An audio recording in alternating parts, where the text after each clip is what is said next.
Hallo, herzlich willkommen auf Marios Channel. Heute machen wir eine ganz leckere Brühwurst oder Bratwurst, so wie ihr das auf der Kerbe kriegt. Die ist halt gebrüht. Und dafür habe ich mir jetzt geholt ein Stück Schweineschulter. Da schneide ich die Schwade runter. Das Fett lassen wir dran. Speck macht Geschmack. Und dazu kam noch Schweinebauch, alles ein bisschen gewürfelt. Ich schneide es meistens in Streife. Da lässt sich das besser wolfen. Jetzt geht's weiter. Ich gehe jetzt hin, ich benutze jetzt erst die große Scheibe vom Fleischwolf. Da lasse ich das Fleisch durch. Das kann man auch alles vorher ein bisschen vormischen, dass das auch gleichmäßig rauskommt, also vom Speckanteil her. So, und jetzt gehe ich hin und lasse das nochmal mit der mittleren Scheibe durch. Und das hat schon seinen Grund, warum ich das mache, weil das wird nachher gekuttert mit dem Thermomix oder mit dem neuen MCS. So, das ist jetzt schon die mittlere Scheibe, wo ich das durchlasse. Da ist jetzt schon Salz, Pfeffer, Kumin ist dran, Kümmel ist dran, Koriander ist dran und Ingwer. Und wie gesagt, ich stelle euch das ganz genau in die Infobox rein. Ich schreibe euch das auf, was ihr da reinmachen müsst. Dann passt das. Jetzt lasse ich das nochmal durch mit der kleinen Scheibe. Dann ist das schon sehr, sehr fein. Demnach, wie grob ihr sie haben möchtet, könnt ihr das jetzt schon so benutzen. Wir aber machen ja Brühwürste, also diese Brühwürste, die man dann auch immer auf der Kerbe bekommt, auf dem Jahrmarkt. Die sind ja davor gebrüht, aus dem Grund auch.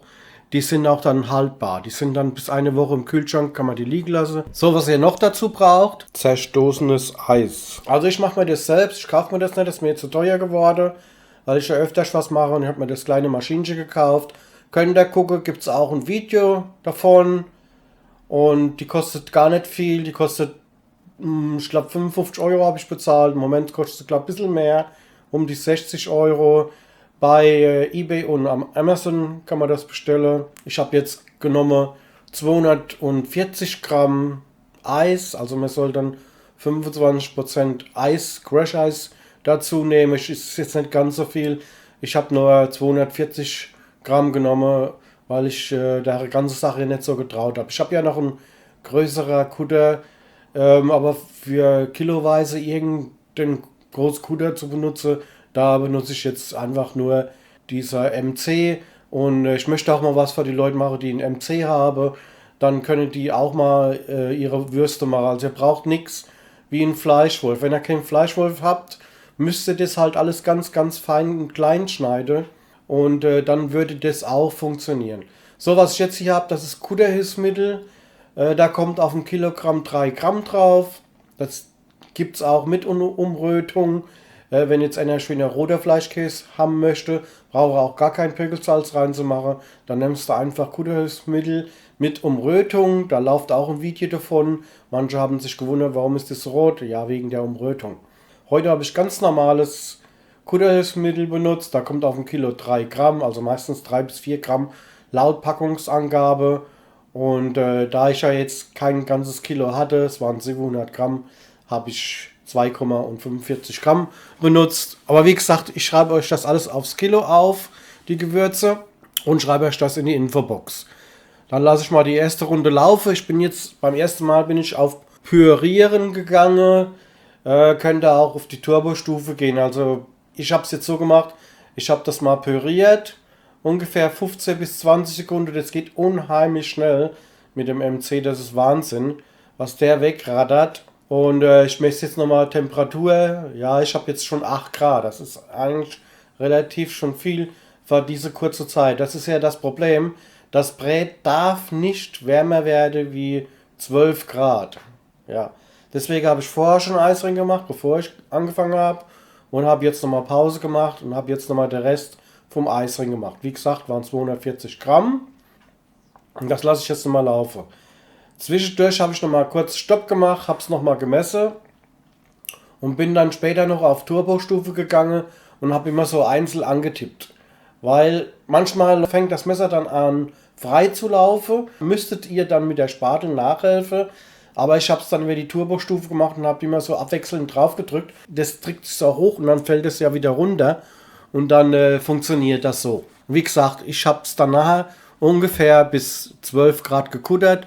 Der Thermometer hat dann zwar schon 14 Grad angezeigt, aber wie ich es dann nachher nochmal gemessen habe und habe es da auf dem Tisch stehen gehabt, da waren es dann wirklich nur noch 10, 11 Grad. Ich weiß nicht aus was für einem Grund. Vielleicht habe ich ein Luftloch hingestochen oder sonst irgendwas, ich weiß es nicht. Also das ist wie beim Brotbacken, ich backe ja auch Brot. Da zählt auch ein bisschen die Erfahrung. Ich mache ja öfters solche Sachen. Ich habe das Brät perfekt gefunden. Das klebt, ist jetzt auch nicht überkuttert. So, da ich jetzt mal wieder zu faul war, meinen Wurstfüller zu benutzen und ich euch auch das zeigen möchte, dass es auch so geht, könnt ihr euch bei Amazon oder so, könnt ihr auch bei mir mal im Shop gucken. Da gibt es verschiedene Trichter. Ich habe jetzt das Füllröhrchen genommen. Man kann das auch mit dem Trichter machen, ob von oben her noch größere Öffnung hat. Dann geht das noch besser. Es gibt aber auch kleine Wurstfüller, wo gar nicht teuer sind, um 20 Euro. So ein Plastikding ist das. Funktioniert auch. Für Bratwurst-Trense-Tricke funktioniert das. Ich mache es halt hier umständlicherweise und drücke das dann mit dem Finger rein. Es sieht jetzt nicht so schön aus, aber mein Gott, es ist für mich und was soll's. Ja, das hat dann schon eine Zeit lang gedauert. Ich habe da schon eine halbe Stunde dran gesessen, bis das alles jetzt drin war. So, und da habe ich ja nachher gar keine Lust mehr gehabt, den Rest noch reinzudrücken. Da habe ich dann hier so eine ganz kleine Bratwurstform und da habe ich den Rest noch reingemacht. Also es war mir dann echt zu viel, alles noch reinzudrücken und habe dann hier kleiner Fleischkäse noch gemacht. Ist übrigens 100% lecker geworden. Obwohl es dasselbe Brät ist wie von der Bratwurst.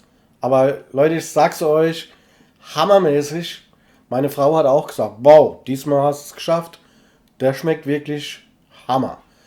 Meine Frau ist da hier ganz schlimm drin. Die hat jetzt dann schon wieder gesagt, ja, aber es ist ein bisschen zu viel Salz drin. Nee, ist eben nicht zu viel Salz drin. Ich bin noch unter 20 Gramm. Mir macht immer 18 bis 22 Gramm rein.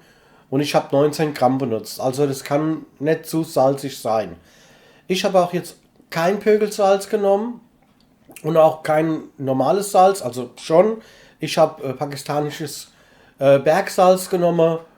Habe ich noch 1 Kilo da. Das tue ich dann noch verwerten. Und das gibt auch ein bisschen Umrötung, habe ich schon gemerkt. Und ist ganz gut. Die Wurst wird dann immer links und rechts abgedreht. Ihr könnt sie dann auch einzeln abdrehen. Einmal rechts, einmal links. Ihr könnt auch eine Platz lassen und immer eine Richtung drehen. So, dann geht es dann schon weiter. Ich nutze jetzt so einen Stick. Die Würste werden jetzt gebrüht.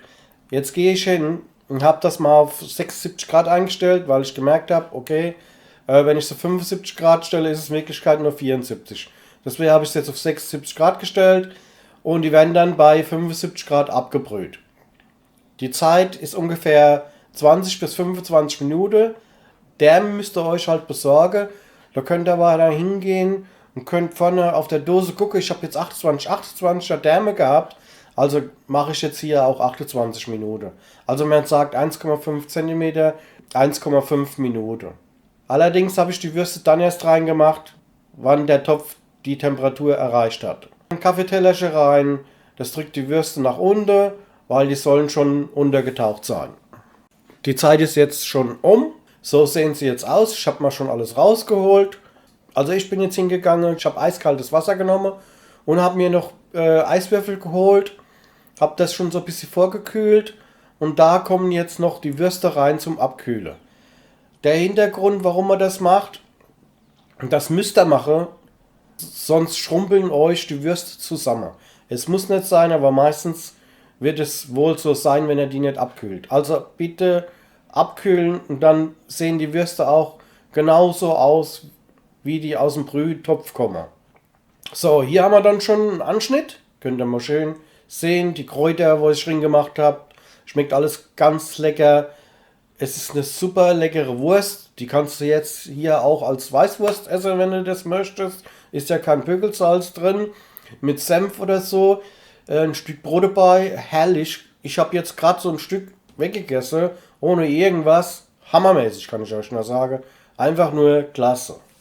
Da ich ja jetzt zu faul war, für den Rest noch reinzudrücken, habe ich mir noch so ein kleiner Fleischkäse gemacht. Der war wirklich nur halb so hoch, wie er jetzt aussieht. Der ist so richtig wie so ein Pilz in die Höhe geschossen im Backofen.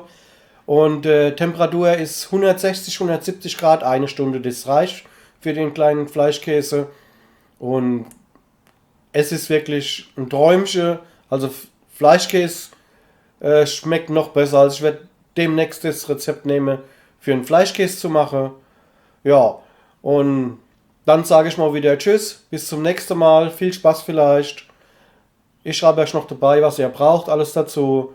Und es rentiert sich, es ist wirklich, wirklich was ganz Feines.